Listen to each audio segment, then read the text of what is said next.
శ్రీ మహాగణాధిపతయే నమః.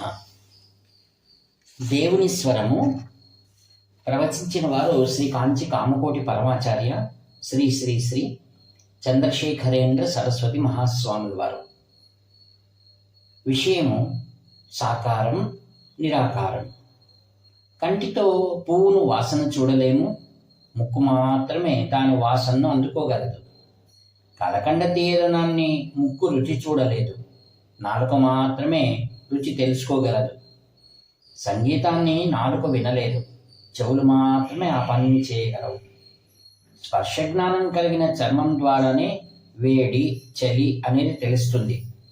ఇది కంటితో తెలుసుకోలేము, చూడలేము కూడా. పైన చెప్పిన 4 కంటితో చూడలేనివి. మరోపక్క ఆకుపచ్చ, ఎరుపు రంగులను చెవులు, ముక్కు, నాలుక, చర్మాలతో తెలుసుకోలేము. లోకంలో ఉండే వస్తుజాలమంతా ఏదో ఒక ఇంద్రియం చేత మాత్రమే గ్రహించబడుతుంది అనే మాటను నాస్తికులు కూడా అంగీకరిస్తారు. అన్ని ఇంద్రియాలు అన్ని వస్తువులను గ్రహిస్తాయని ఏమీ లేదు. ఒక వస్తువు 4 ఇంద్రియాల చేత గ్రహింపబడకపోయినప్పటికీ, ఒకే ఇంద్రియం దాన్ని తెలుసుకున్నప్పటికీ మనం ఆ వస్తువు ఉన్నది అని తెలుసుకుంటున్నాము. ఉదాహరణకు, సంగీతాన్ని చెవులతో మాత్రమే వింటాము, దాన్ని చూడలేము. రుచి వాసన చూడలేము, ముట్టుకోలేము. అయినా మనం సంగీతం అనేది లేదు అని అనం కదా. అట్లాగే ఒక వస్తువు 5 ఇంద్రియాలకు అందనేది ఉండవచ్చు అని అనుకుందాం. విశ్వమంతా వ్యాపించి ఉన్నది. విద్యుత్ అయస్కాంత తరంగాలని వైజ్ఞానికులు అంటారు. కానీ అవి ఇంద్రియానికి అందకపోయినా అవి అంతటా మన శరీరంలో, మెదడులో కూడా వ్యాపించి ఉన్నాయని కొన్ని ప్రయోగాల ద్వారా చేసి నిరూపిస్తే దాన్ని నమ్ముతాము. ఇంద్రియాలను వాటి ద్వారా గ్రహింపబడే వస్తుజాలాన్ని సృష్టించి అంతా ఒక క్రమంలో పెట్టిన ఒక గొప్ప మహామేధస్సు ఉన్నది. దాన్ని మనం భగవంతుడు అని అంటాం. అది అంతటా విద్యుత్తులా వ్యాపించి ఉన్నది, మనలోనూ వ్యాపించి ఉన్నది. ఇంద్రియాలు దాని నుండి వెలువడి అవి దాని చేత నడపబడినవిగా, దాని చేత అదుపు చేయబడుతున్నదిగా కనిపిస్తున్నాయి. కళ్ళు కేవలం చూడగలవు కానీ వినజాలవు. చెవులు వినగలుగుతాయి కానీ చూడజాలవు. ఈ ఇంద్రియాలలో ప్రతి ఒక్కటి ఈ విధంగా పనిచేయాలి అని ఆ మహాపరాశక్తి శాసనం అయింది.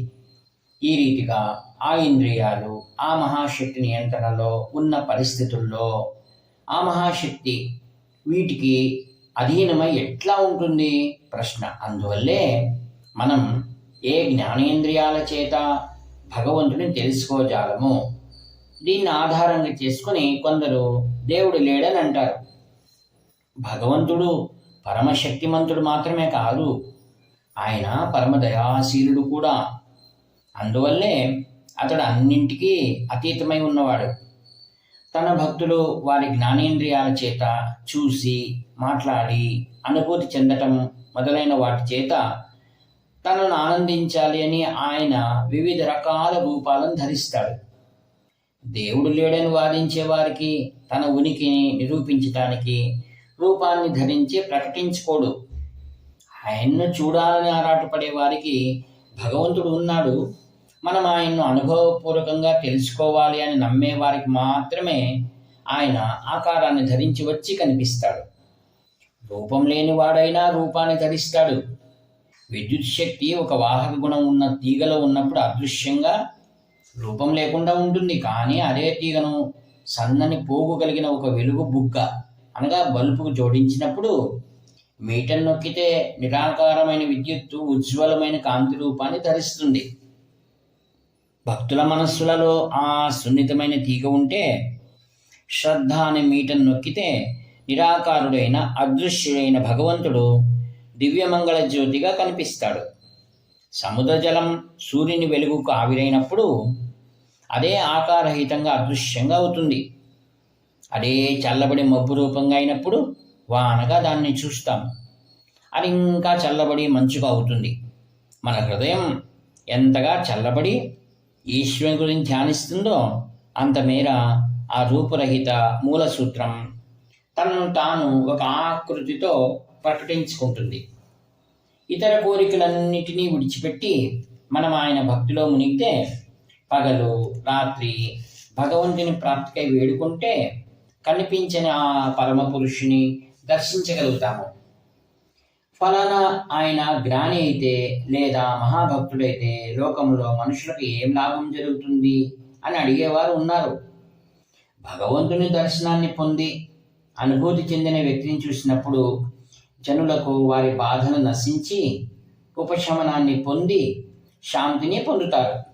ప్రపంచంలో ఇంకా వేరే వస్తువేది ఆ శాంతికి సమానమవుతుంది? ప్రశ్న. ఒక జ్ఞాని భక్తుడి వలన లోకానికి కలిగే గొప్ప ప్రయోజనం ఇదే. హరి ఓం తత్సత్. వ్యాఖ్యాత మీ ప్రియమిత్రుడు నివర్త నాగభూషణ్ శర్మ.